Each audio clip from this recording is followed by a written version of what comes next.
আসসালামু আলাইকুম। আমন্ত্রণ জানাচ্ছি খেলাধুলার আপডেট নিউজ ট্রেন্ড ক্রিকেটে। বিশ্ব ক্রিকেটে ভারত পাকিস্তানের ম্যাচ মানেই বাড়তি উত্তেজনা, সেই সাথে দুই দেশের মর্যাদার লড়াই, যার উত্তাপ ছড়িয়ে যায় দেশ ছাড়িয়ে সীমান্তের ওপারেও। তবে রাজনৈতিক টানাপোড়েনের কারণে সচরাচর দেখা যায় না এই দুই দলের দ্বৈরথ। বিশেষ করে ক্রিকেটে পাকিস্তান ভারতের দ্বৈরথ দেখতে মুখিয়ে থাকে গোটা বিশ্বের কোটি কোটি ভক্ত সমর্থকরা।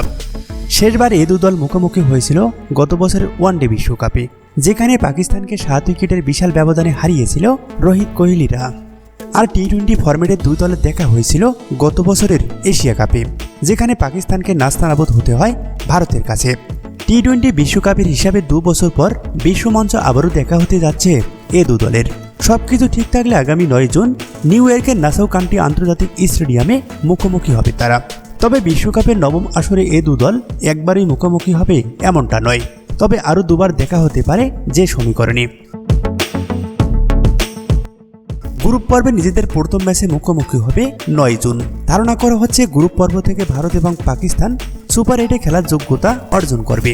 দু দলেই সুপার 8-এ গেলে আলাদা গ্রুপেই থাকবেন, ফলে সুপার 8-এ তাদের দেখা হওয়ার সম্ভাবনা একেবারে নেই। সুপার 8 পর্বের দুটি গ্রুপ থেকে 4টি দল উঠবে সেমিফাইনালে দেখা যাবে এই দুই দলের। সেই হিসাবে ম্যাচটি মাঠে গড়াবে 26 জুন। আর ভারত পাকিস্তান যদি উভয় গ্রুপের শীর্ষ থাকে, সেমিফাইনালে নিজেদের জয় তুলে নেয়, তাহলে টি-20 বিশ্বকাপের নবম আসরে ফাইনালে দেখা হবে ভারত পাকিস্তানের। সেই ম্যাচ হবে 29 জুন, যেটি অনুষ্ঠিত হবে ওয়েস্ট ইন্ডিজের বার্বাডোসের কেনসিংটন ওভালে।